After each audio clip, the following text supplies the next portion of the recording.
Boa noite a todos. Nós estamos hoje entrando na 12ª aula das 15 leis da vida. Esta aula é uma aula muito especial, porque ela é uma aula que vai passar a vocês o conceito básico do budismo. E os conceitos básicos do budismo, eles compreendem as 4 nobres verdades e também a senda reta dos 8 caminhos, que é conhecida em sânscrito por Ashtanga-yana ou Ashtanga Sadhana. Sadhana, em sânscrito, significa prática e yana significa caminho. Fiquei, acho que uns 40 anos da minha vida ensinando sobre o budismo pelo Brasil todo, em vários lugares, desde Manaus até Porto Alegre. E nesses anos todos, essa minha palestra sobre o budismo era chamada de filosofia Kung Fu, visto que o templo onde surgiu o Kung Fu, lá na China, o templo de Shaolin, ele era um templo budista, que praticava o budismo. E eu passei o meu tempo na minha vida me direcionando e ensinando as pessoas sobre o budismo, porque é um caminho de vida útil, que faz você encontrar respostas para as suas necessidades nesta vida. Não tem nenhuma promessa de vida após a morte, não segue os ensinamentos de Platão, que criam um Deus que está além da vida, o Deus transcendente. Pelo contrário, é um caminho bem simples e totalmente voltado a esta vida e a como lidar com ela. Eu comecei a me interessar pelo budismo quando eu tinha uns 12 anos de idade, portanto, há quase 60 anos atrás, quando eu li um livro chamado As Palavras de Buda, de um poeta brasileiro. E de lá para cá tenho estudado muitas obras sobre budismo e cheguei a muitas conclusões na minha vida e de forma muito útil usando esse tipo de filosofia. Todos nós somos o resultado daquilo que cremos. E se você sabe em que você crê, e você tem bem certeza disso, convicção, analisou isso com profundidade, então você sabe quem você é. Isso é parte do processo de autoconhecimento. E a partir de saber quem você é, você conhece suas limitações e suas oportunidades, o que te dá uma maior chance de você trilhar um caminho mais seguro em direção ao bem. Se todos nós somos o resultado daquilo que cremos, eu pergunto a você, quem foi o homem considerado o mais sábio do mundo, o homem mais sábio da Terra? Pelas tradições que você conhece, você tem lá a sua opinião. Se você tiver uma opinião a respeito de quem foi o homem mais sábio do mundo, você pode expressar essa opinião aqui, escrevendo o nome desse homem que você considera o mais sábio do mundo. Esse homem mais sábio do mundo, em geral, quando as pessoas se referem a alguém que tenha esse tipo de título, né, ou que seja nomeado como o homem mais sábio do mundo, em geral eles se referem a Salomão. Só que eu estou aqui para dizer a você que eu não considero o Salomão como o homem mais sábio do mundo. E por que que não? Porque as 2 primeiras coisas que ele fez ao se tornar rei foram atos insensatos, incoerentes com o proceder de um sábio. E se você quiser pesquisar naquele livro da Bíblia chamado Reis, no capítulo 2, versículo 20, Salomão se encontrou com sua mãe, disse que realizaria qualquer coisa que ela pedisse. Lá está escrito, pede minha mãe, porque te não farei virar o rosto. Só que ele negou o pedido da mãe. E o pedido da mãe era para que ele se reconciliasse com o irmão dele, o Adonias, que era o rei legítimo, né, que deveria ocupar esse cargo. Só que como Salomão estava muito interessado em tirar esse cargo do irmão e ocupar o trono, o que ele fez? Em 1 Reis 2:25, você lê. Ele mandou matar o próprio irmão. Está escrito: e enviou o rei Salomão pela mão de Benaia, filho de Joiada, o qual deu sobre ele e morreu. E eu penso assim, se você conversar com pastores, com pessoas versadas em teologia, elas argumentarão com você que Salomão fez isso porque era necessário, porque o trono pertencia, de fato, ao irmão dele, o Adonias. E se ele não matasse o irmão acabaria por tomar o trono de volta. Mas eu penso assim, que se você é um homem sábio, e sabedoria não é só conhecimento, eu vivo dizendo isso, né? É você aplicar esse conhecimento na prática até que você consiga resultados úteis que se transformam em saber, e daí vem a sabedoria. Se você é um homem sábio, você consegue evitar ou convencer o seu irmão a lhe ceder o trono sem necessidade de violência e sem precisar matá-lo. Essa é a minha opinião. É uma opinião de colher torta, mas é a minha opinião e eu estou compartilhando com você. Eu disse que não concordo que Salomão seja considerado o homem mais sábio da terra. Mas ele possuía alguma sabedoria? Sim.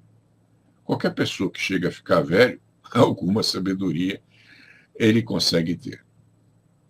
Uma vida longa sempre traz algum tipo de sabedoria. E em seu leito de morte, Salomão disse: vaidade de vaidades, é tudo vaidade. Isso está escrito em Eclesiastes 1,2. E, de fato, há muitas pessoas, eu não diria que todos, né? Mas muitas pessoas se envolvem com essa história de querer conquistar coisas por pura vaidade. Isso é uma falta de sentido, a meu ver. Porque quando você morre, você não leva nada daquilo que você conquista no mundo material. Inclusive, existe um provérbio, se não me engano, de origem portuguesa, que diz que a gente só leva da vida a vida que se leva. Então, é justo que você se dedique a ter uma vida mais reta, mais tranquila, mais realizada, em termos éticos, em termos de realizações que sejam realmente transformacionalistas em termos de sua vida e das pessoas que te cercam. E aqui vem a questão de ser mestre ou não ser mestre. Apenas você consegue ser mestre de si mesmo. Eu sempre disse a vida inteira que eu não sou mestre de ninguém, nunca fui e nunca serei, porque cada qual é mestre de si mesmo. A neurolinguística afirma que não existe aquele que ensina, existe apenas aquele que aprende. O único mestre capaz de ensinar você é a disciplina. E a palavra disciplina vem do latim disciplinare, e significa exatamente isso: ensinar algo a si mesmo. Se você consegue ensinar algo a si mesmo, você tem disciplina. Só é discípulo aquele que é discípulo de si mesmo, porque é você que se permite aprender alguma coisa. Tem professores que ficam horas e horas falando, ensinando, etc. Mas se aquilo não cai em um terreno fértil, ninguém aprendeu nada. Então, o valor de se aprender alguma coisa pertence à pessoa que aprende, e não àquele que ensina. É claro que tem valor alguém te ajudar você a aprender alguma coisa. Se é isso que você está buscando, se você procurou essa pessoa com essa intenção, e se essa pessoa tem essa intenção de compartilhar com você esse conhecimento. Eu diria que aquele que te ensina alguma coisa é só uma placa apontando um determinado caminho. Você segue o caminho, se você quiser. Se você achar que esse não é o caminho que você desejaria seguir, procure outra placa, outra indicação de caminho. Então, não existe, como dizia o meu professor, o John Grinder, criador da neurolinguística. O Grinder costumava dizer: não existe aquele que ensina, existe sim aquele que aprende. E eu diria a você que se você não tivesse o mestre correto para te ensinar aquilo que você precisa aprender, você iria procurar algures em outro lugar até que encontrasse uma saída para esse tipo de aprendizado que você necessita. Então é tudo uma questão de busca. O verdadeiro buscador, ele vai encontrar a resposta. Existe um conceito na Índia que diz que quando o discípulo está pronto, o mestre aparece. Infelizmente, ao traduzirem esta frase para o português, não disseram exatamente o que ela significa, porque o mestre vai aparecer se você estiver procurando, e você vai descobrir que esse mestre está dentro de você. É uma parte de si mesmo, é uma compreensão, é uma percepção gerada por você e não externa a você. Não é um mestre que está lá fora. A palavra guru em sânscrito, aqui no Brasil eles pronunciam guru, significa exatamente isso. Significa aquilo que dissipa as trevas. A palavra não diz aquele que dissipa as trevas. Aquilo é uma coisa separada do ser humano. É uma percepção. Então, se você anda por aí procurando um outro ser humano que te indique um caminho, é tolice. Porque ele não é o guru, não é o guru. Aquilo que é guru para você é uma coisa que surge de dentro do seu interior. Então, quando você está preparado em termos de percepção, você consegue compreender coisas que antes você não entendia. Então, se diz que essa preparação que você obteve por si mesmo, que é disciplina, vai conduzir você às respostas que você necessita ter. Então, as trevas vão ser dissipadas. Muito bem. Como é que você tira um bom proveito do estudo do budismo? Você tem vários caminhos para isso, né? Uma primeira maneira é você se inscrever num curso de formação budista. E a esse respeito, eu sugiro que você se inscreva na Fundação Niskama Karma, que é uma forma de trazer o budismo de um jeito transformacional para o povo brasileiro. Amanhã, quando eu estiver respondendo os comentários de vocês, eu vou colocar lá o link da Ordem Niskama Karma para quem quiser se aprofundar no assunto. E é preciso compreender que o budismo não é uma religião. Ele é um jeito de perceber a vida, de lidar com a vida e com a realidade da vida. Portanto, tenha você a religião que tiver, você tem condições e lhe é permitido aprender o budismo, porque ele não conflita com nenhuma religião. Não é esse o objetivo. E há, claro, a oportunidade de você ler livros a respeito do budismo. Existem alguns muito bons e outros nem tanto. Eu mesmo escrevi alguns livros sobre o budismo. E se você procurar lá na livraria Amazon, você vai encontrar esses meus livros lá.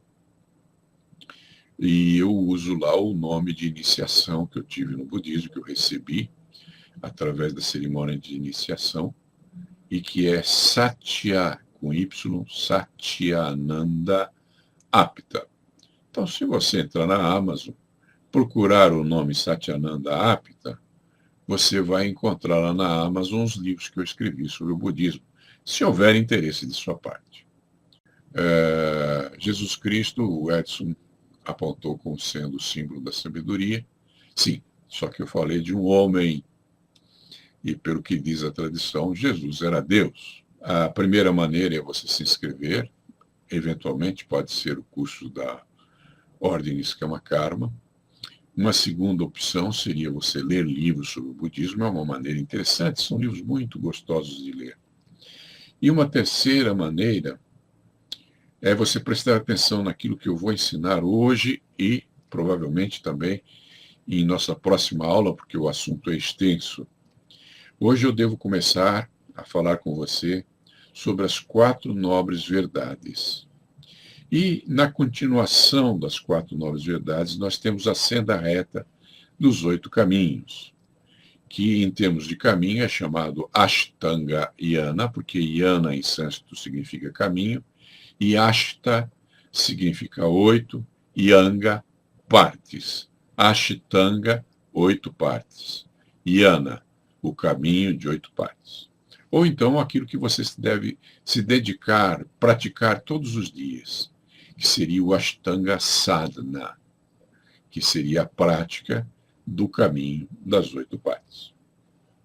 Quando eu dava esse curso no Brasil todo, até em Manaus, eu ministrei várias vezes esse curso, ele tinha o nome de Filosofia Kung Fu, porque o Kung Fu, na origem que nós conhecemos nos tempos modernos, se originou dos templos Shaolin, que eram 3 templos, talvez até mais. Conhecemos 3 mais famosos historicamente. E o primeiro registro histórico sobre o Kung Fu, por exemplo, data de 2674 antes de Cristo. É tempo que não acaba mais, hein?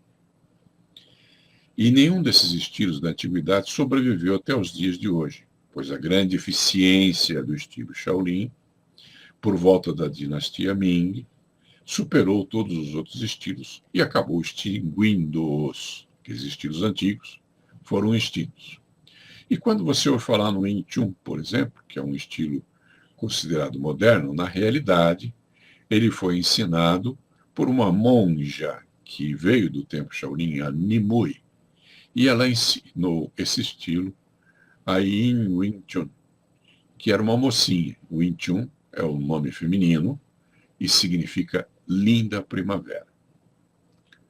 Provavelmente o budismo chegou à China por volta da dinastia Han, que vai de 25 a 220 da era moderna, da era depois de Cristo.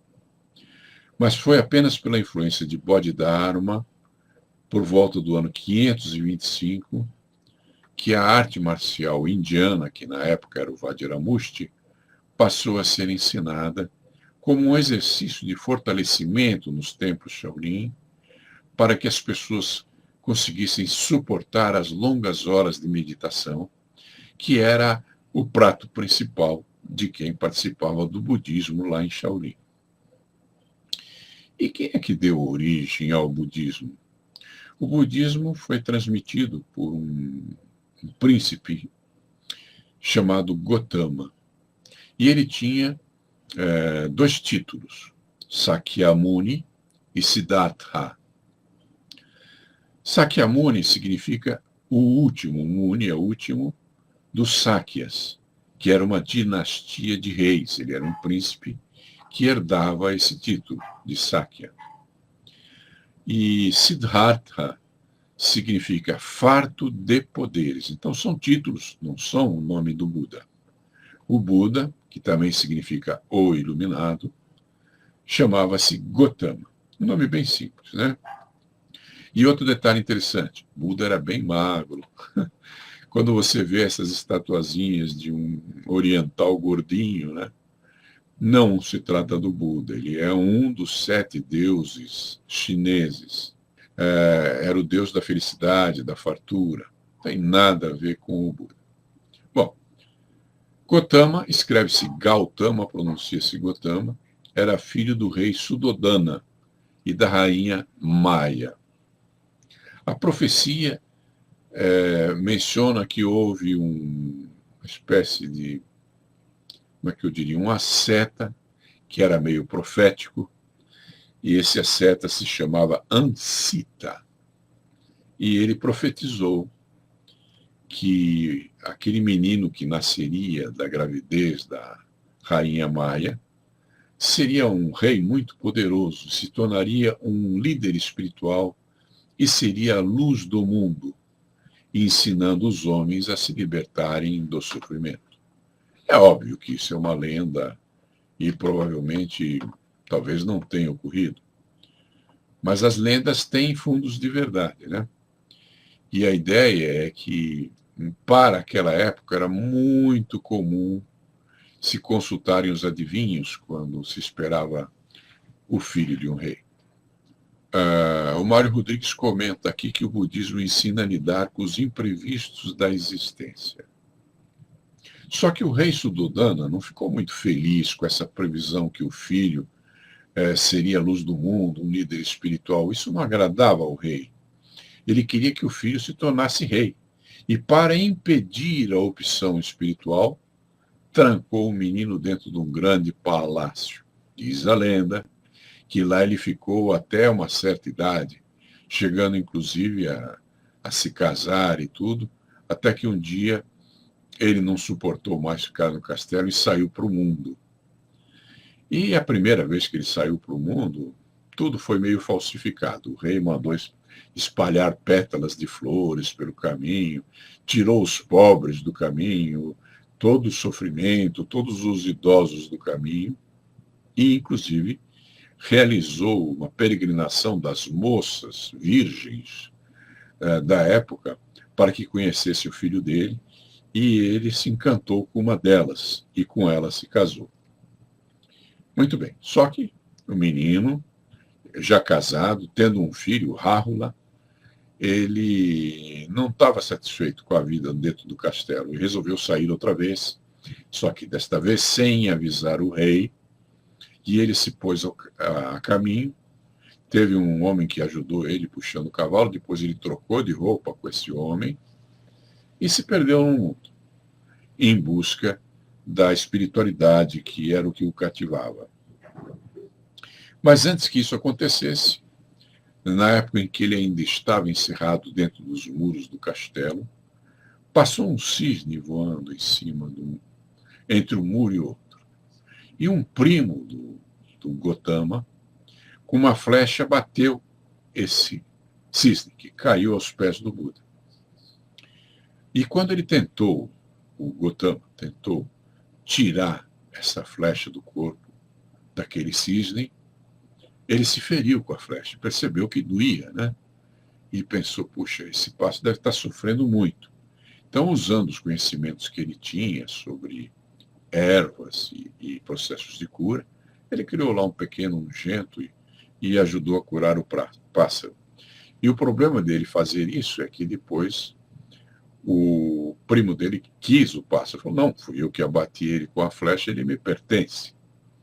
E aí foram chamados os sábios da corte para decidir se o pássaro deveria ficar com o Gotama ou com o primo dele.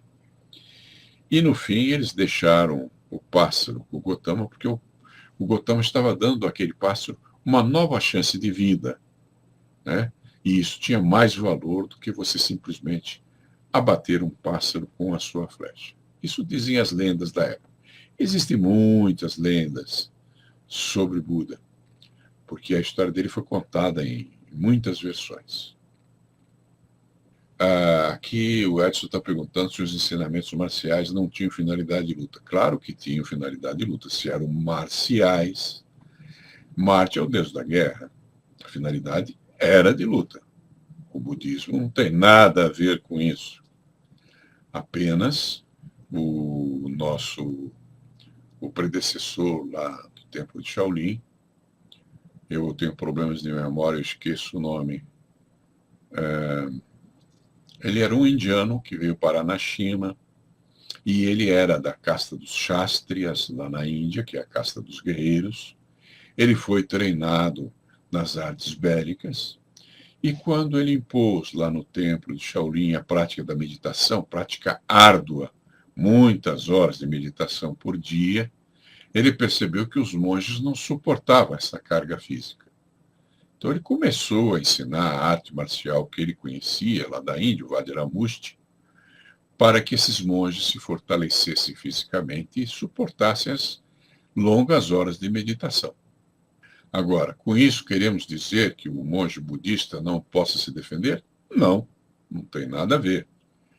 Quando você fala em ahimsa, que é o dever, que aqui no Brasil é traduzido como não violência, o ahimsa não significa não violência. A tradução literal é não agressividade. Ou seja, não cabia ao monge agredir alguém, mas ele era bem capaz de defender a si mesmo e tinha esse direito. E isso não fere nenhum conceito do budismo. Você tem todo o direito de se defender, de defender pessoas que precisam ser defendidas, que sejam mais fracas diante de um agressor, proteger a sua família, proteger a quem você ama. Tudo isso é um direito seu. Não tem nada a ver. Não devemos misturar o budismo ensinado por Bodhidharma, lembrei o nome dele agora, com com o conceito do budismo. O budismo é uma coisa, arte marcial, outra coisa. Agora, se há uma filosofia por trás da arte marcial, com certeza, no templo Shaolin, era o budismo. No Japão, o Robson está nos lembrando que no Japão o Bodhidharma é chamado de Daruma. E Bodhidharma era o nome dele em sânscrito. E alguns japoneses têm uma estatuazinha, um bonequinho, que eles usam para dar sorte, e que se chama Bodai Daruma. E alguns pronunciam de outra forma, Daruma. Mas essa curiosidade do cisne ter voado sobre o castelo e ter sido abatido por uma flecha fez o jovem Gotama querer se interessar pelo mundo lá fora, saber o que havia lá fora, e que era uma coisa que o pai dele tentava preservá-lo para que ele não enveredasse pelo caminho da espiritualidade, porque interessava ao pai que ele fosse rei, e não que ele fosse mais um mestre espiritual, já que naquela região do Oriente haviam centenas deles. Quando ele saiu pela primeira vez, ele tinha em torno de 16 anos de idade, diz a lenda, né? E foi assim que ele conheceu Yasodhara, que foi a sua esposa. Note bem que naquele tempo, um rei, não vamos tentar mentir, os reis tinham seus haréns, haviam lá as concubinas, mas a esposa dele era Yasodhara. Na sua segunda saída, quando ele saiu de madrugada, sem que o rei soubesse, com a ajuda de alguém, e lá fora ele trocou de roupa com esse servo, e ele foi para o mundo para descobrir a filosofia e encontrar a verdade, que mais tarde se transformou em um processo de iluminação que deu a ele a alcunha de Buda, o iluminado. Muito bem. Dizem que quando ele saiu nessa segunda vez, ele encontrou 4 misérias. Ele encontrou uma pessoa pobre, encontrou uma pessoa doente, encontrou uma pessoa muito idosa e ele encontrou uma pessoa morta. Tudo isso é provavelmente lendário, mas o que essa lenda tenta nos passar? Que ele viu as privações e as turbulências que a vida atravessa em diferentes fases. E isso chocou, porque ele ainda era jovem, o pai dele ainda era jovem, todo mundo muito moço lá no reino, dentro do castelo, pelo menos. E aí ele percebeu que todos um dia envelheceriam e que todos um dia morreriam. Então ele queria encontrar uma resposta para esse estado de coisas. O Robson está dizendo: o aluno perguntou ao mestre: o senhor treina artes marciais e, no entanto, fala sempre de paz, não é contraditório? O mestre respondeu: melhor ser um guerreiro num jardim que um jardineiro da guerra. Maravilhosa frase do Robson. E é bem isso mesmo. Puxa vida, você pode saber se defender, mas você não precisa agredir as pessoas. Porque a rinça, a tradução correta, não é não violência, e sim não agressividade. Você pode saber se defender e ser um conhecimento que você preserva para si e para proteger os seus. Não precisa agredir as pessoas só porque você sabe arte marcial. Grande verdade. Bom, Gotama partiu para o mundo, deixando para trás essa esposa, Suddhodana, e o seu filho. O príncipe fez práticas ascéticas e depois foi meditar numa floresta. Ele tentou vários caminhos, teve vários mestres, e aí, não encontrando a resposta que ele procurava, ele foi para uma floresta, sentou-se ao pé de uma árvore lá e falou: vou meditar até encontrar a resposta. Ele era um asceta, ele não era um monge. Ele nunca criou uma religião, como também Jesus não o fez, e nem fundou uma ordem monástica. Como vocês estão mais familiarizados com o cristianismo, eu vou mencionar para vocês a questão de Jesus, que é mais conhecida por vocês. Jesus nasceu numa sociedade teocrática. E essa sociedade teocrática, o maior cargo político que havia nela, está escrito na Bíblia, é o sumo sacerdote naquele tempo, né? O sumo sacerdote Caifás.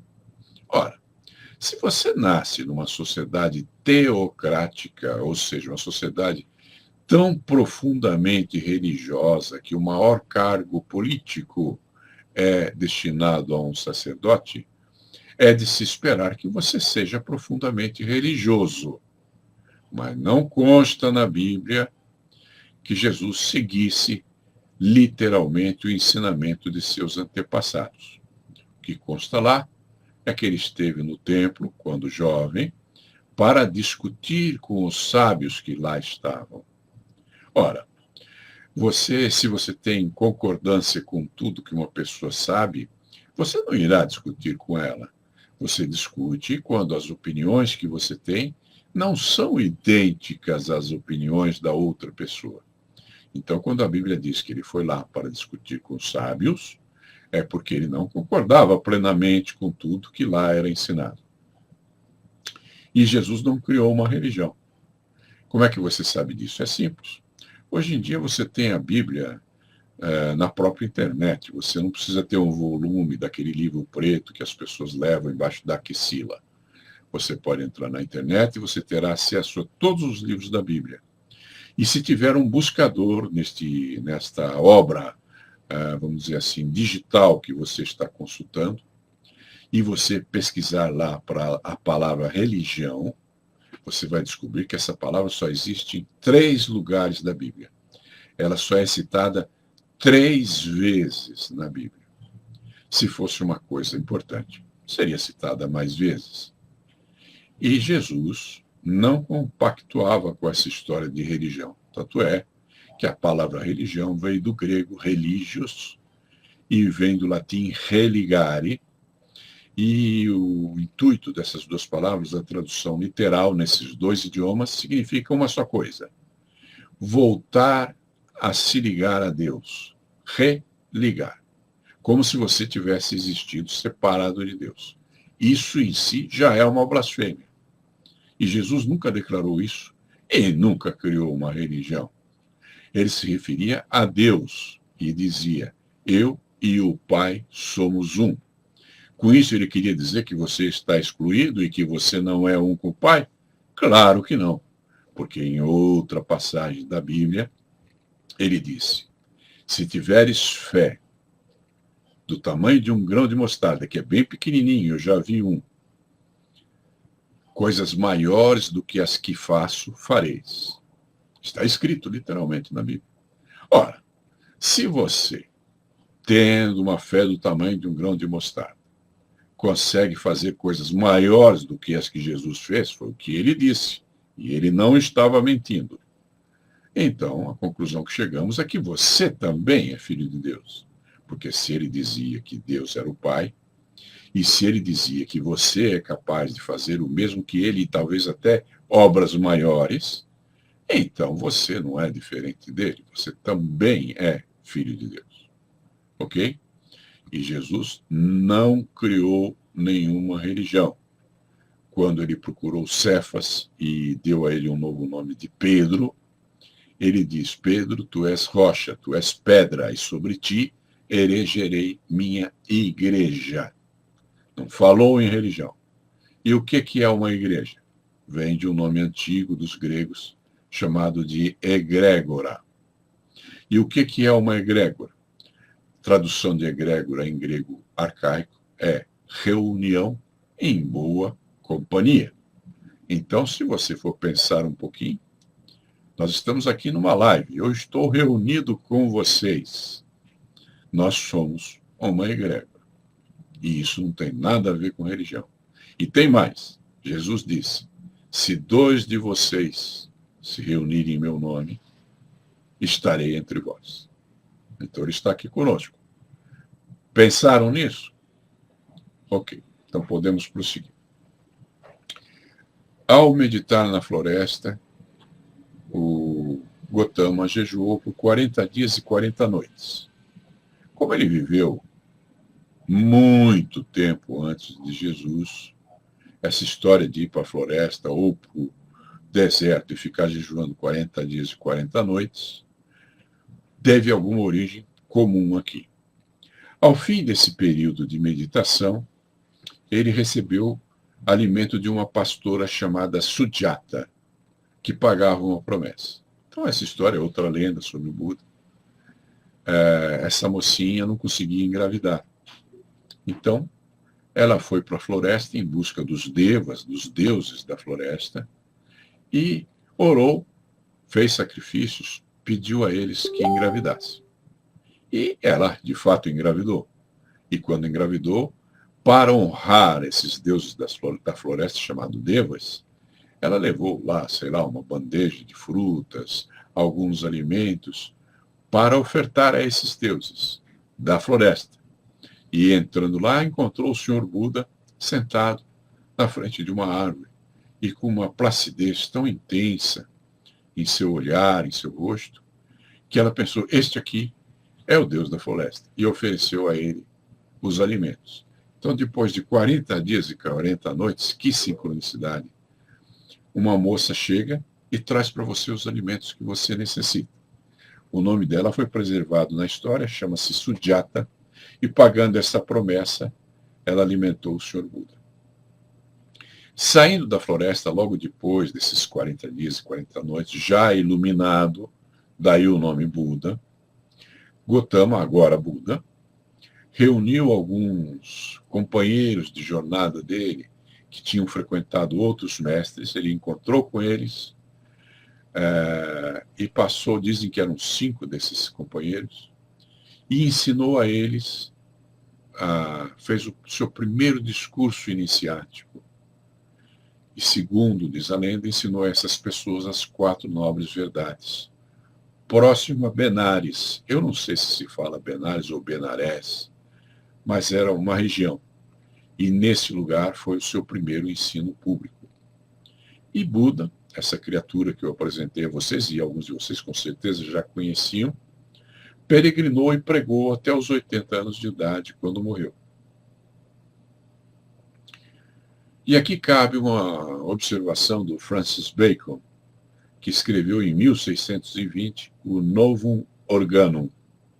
Diz Francis Bacon, a mente do homem está longe de ser da natureza clara e uniforme de um vidro, no qual os raios das coisas se refletem de acordo com sua precisa incidência.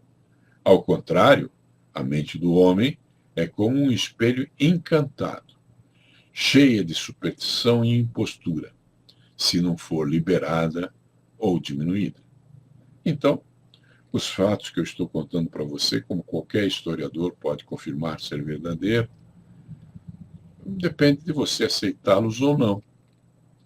Você tem algumas opções. Primeiro, você ouviu a verdade e você pode se negar a aceitá-la. Se você fizer isso, além de ser uma pessoa que não quer conhecer a verdade, você está ferindo um dos principais ensinamentos de Jesus, que disse, buscai a verdade e a verdade vos libertará. Então eu vejo nessa questão das religiões que tem muita religião que odeia as outras religiões.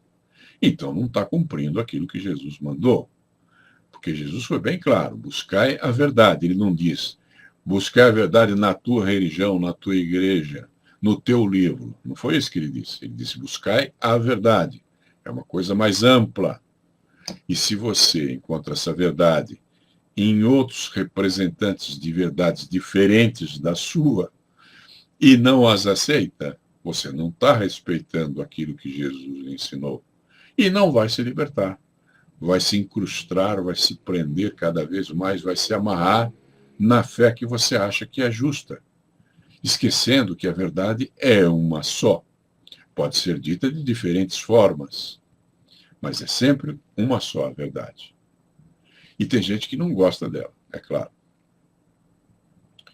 O budismo transformacionalista, que é o budismo da ordem budista Niskama Karma, é uma concepção que busca o ensinamento original do budismo, porque o budismo é muito anterior a Cristo.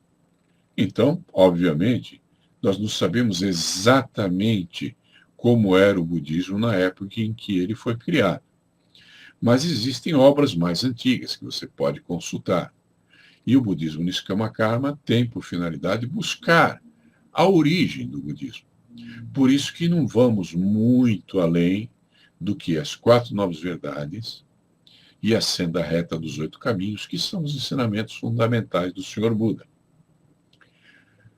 Essa versão do budismo é denominada transformacionalista, pois o objetivo é a transformação pessoal de seus praticantes. Pode ser uma entre outras concepções. Não é melhor do que as demais concepções e deve ser aceita com precaução e com sensibilidade. E se você for correto com a sua ética pessoal, você deve proceder de igual maneira com todas as outras crenças que o mundo lhe ofereça. Vá com calma.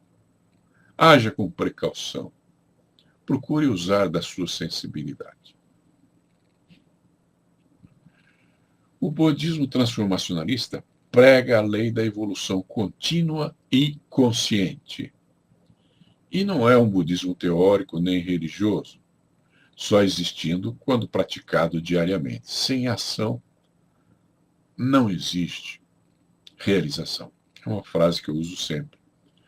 E procure pensar um pouquinho. Vamos examinar um conceito paralelo para ficar mais fácil para você entender. Pensem no amor. Se você pensar nos ensinamentos de Jesus, a coisa que ele pregou foi o amor. Essa é a verdade maior.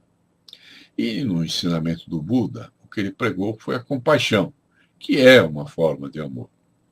E o que acontece com o amor?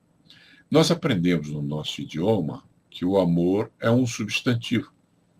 Não estou aqui para ensinar vocês gramática, não. Mas, na realidade, o amor não é um substantivo, é um verbo. Por quê?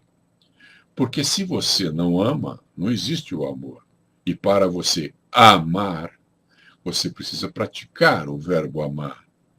Então, o amar se transforma em atitudes e ações que você vai agir, ter atitudes e adotar certos comportamentos em relação às pessoas que você ama. Se você não o fizer, não existe o amor. Então, o amor não existe como substantivo, ele existe como verbo. O agir é necessário. Ter atitude é necessário. Porque se você não fizer essas duas coisas, você não está amando ninguém. Você pode até ter um bom gogó, um bom discurso de amor, mas para amar é necessário que você adote atitudes e ações condizentes com o verbo amar. Observe o que acontece com uma bola quando ela é arremessada para cima. Ela sobe até certo ponto. Aí a força da atração da Terra traz ela de volta. Então, quando ela cessa de crescer, ela começa a decrescer e a cair. E assim é a nossa vida. Você pode e deve escolher crescer continuamente. Porque no momento em que você parar de crescer, você começa a morrer. Então, pense no amor de igual forma. Quando você já não tiver atitudes amorosas ou ações amorosas, você cessou de amar. O amor não existe como substantivo. Ele é a atitude e a ação que você adota para amar. O que você faz em termos de amor, em termos do verbo amar, é que se transforma em amor em sua vida. Se não há atitudes e ações, então não há amor. Tudo é preciso ter atitude e ação. Quando você para de evoluir, você começa a morrer. Então, lembre-se daquele conceito que eu falei para vocês nos primeiros minutos desta palestra. A palavra disciplina vem do latim disciplinare e significa ensinar algo a si mesmo. Dizendo em outras palavras, você só tem disciplina quando você está ensinando alguma coisa a si mesmo. Ok? Claro que depois que você ensina algo a si mesmo, se esse aprendizado for correto, você adotará atitudes e ações condizentes com isso que você ensinou a si mesmo. Então, o teu exemplo poderá transformar as pessoas à sua volta. Deixa eu dar uma paradinha que a garganta está pegando. Desculpem. Bom, então, se você tiver atitudes e ações condizentes com as atitudes e ações que brotam do seu interior, como é o amor, como é a atitude, como é a ação, então as pessoas que convivem com você, as pessoas à sua volta, irão aprender com as suas atitudes e ações. E aí vem aquela frase latina muito famosa, exemplum docet, ou seja, o exemplo ensina. Então, você não ensina dizendo palavras e mandando as pessoas fazerem coisas. Isso é bobagem. Agora, se você tem uma vida que é um exemplo das atitudes e ações corretas, então você não precisa falar nada a respeito. A sua existência já será exemplo suficiente para que outras pessoas sigam o mesmo caminho. O Edson diz, estamos na terra para amar. Verdade, Edson. Quando você fala que disciplinar é ser discípulo de si mesmo, é ensinar algo a si mesmo, isso torna muito importante para você ter autoconhecimento, se estudar, observar a si mesmo, saber seus limites, conhecer suas dificuldades, suas fraquezas e suas forças, para que você possa usá-las de uma maneira mais hábil. Bom, eu realizei pesquisas a respeito dos processos de autoconhecimento e examinei muitas escolas. Eu gosto muito de ler, como você vê pelos livros atrás de mim. E eu escolhi o budismo como fundamento para tudo isso que eu estou passando a você. E o budismo ajuda você a se transformar. Escolhi o budismo como forma de disciplina por várias razões. O budismo é uma filosofia, não é uma religião. Você viu que Jesus não criou uma religião, ele criou uma igreja, que, por sinal, surgiu no norte da África. Tanto é que Pedro era conhecido como o bispo da África. Ele nunca pisou em Roma. Ok? Roma era território dos romanos, do Império Romano. E igreja não é uma construção física. Se você procurar na Bíblia, você vai ver que em várias passagens está escrito que Deus não habita construções feitas por mãos dos homens. Então Deus está dentro de você. Você é parte da essência de Deus. E é aí que você deve procurar a Deus. O budismo apresenta definições simples sobre a vida e de fácil compreensão. O budismo apresenta um caminho de disciplina simples e fácil de ser seguido. Vamos examinar isso. Será verdade que o budismo não é uma religião? Sim, eu sei que existem muitas religiões budistas por aí. E por que elas existem? Porque se você, em vez de registrar o budismo como uma filosofia, o registra como uma igreja ou uma religião, você tem uma série de incentivos fiscais. E em países do Oriente, doações que os governos fazem para a sua organização, porque eles sabem que se o povo tiver um caminho reto a ser seguido, com ética, haverão menos crimes, haverão menos desavenças na sociedade que eles administram. Então, é interessante para o governo incentivar esse tipo de procedência. E é valioso para quem é dono de uma organização desse tipo obter esses tipos de descontos e de isenção de impostos e de apoio das autoridades. Por isso que muitas, como é que eu diria, organizações budistas são consideradas organizações religiosas. Mas Buda tinha seguidores que caminhavam com ele pelo Nepal, pelo Butão, pela Índia. E esses seguidores de Buda eram pessoas de qualquer casta social da Índia. Ele não escolhia seus seguidores.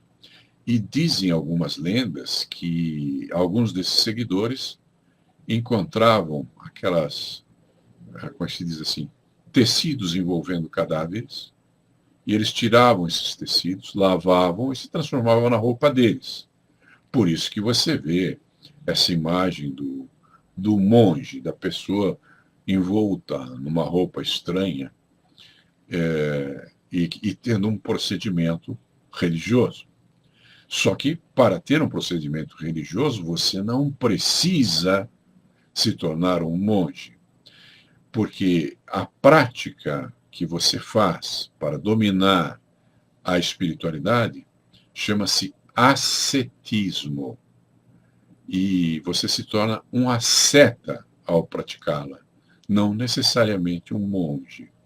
Eu não tenho nada contra as religiões budistas que existem por aí, e nem contra os monges budistas que existem por aí. Cada qual tem a sua própria verdade. Mas procure observar que o Buda era um homem que foi casado, que tinha um filho, que aceitava seguidores e andava por aí pregando. Ele não criou uma congregação. Essas coisas de congregação surgiram centenas de anos depois da morte de Buda. Em geral, organizado pelos próprios reis de diferentes reinos, como o rei Ashoka, por exemplo. Ok? É só pesquisar que você descobre isso. Então, eu sei que existem várias religiões budistas por aí, mas isso não nos compete. Não estamos aqui nem para julgá-las, nem para incentivá-las. Nem Buda, nem Jesus criaram religiões. No caso de Jesus, ele criou uma igreja.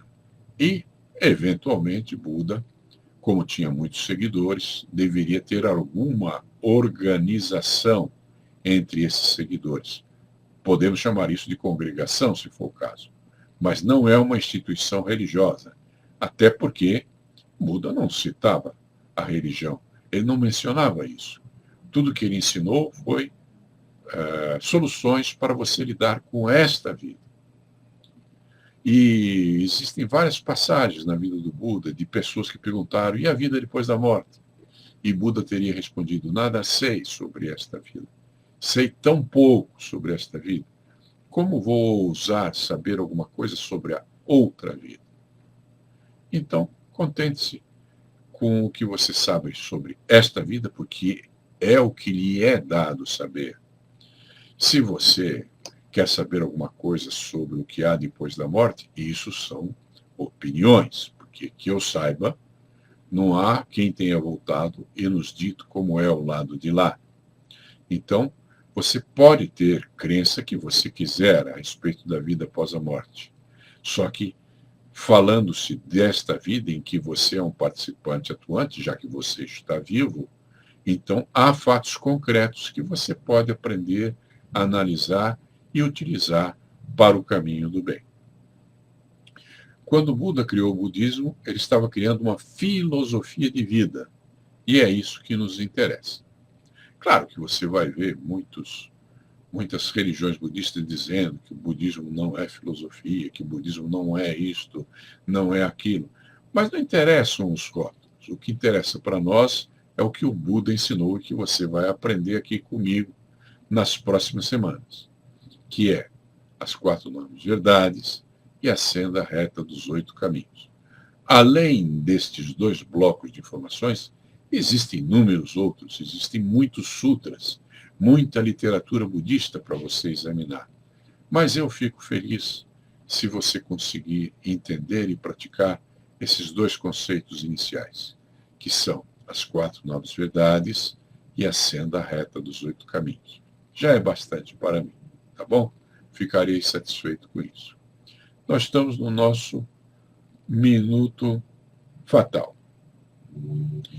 Bom, o budismo apresenta definições simples sobre a vida e de fácil compreensão. Ele apresenta apenas 4 definições sobre a vida, e essas definições e conceitos são denominados verdades. Daí, o preceito budista ser ensinado a você através da expressão as 4 nobres verdades, que nós iremos abordar em nossa próxima live, na semana que vem, no mesmo dia. Agradeço a presença de vocês, todos vocês são muito bem-vindos aqui.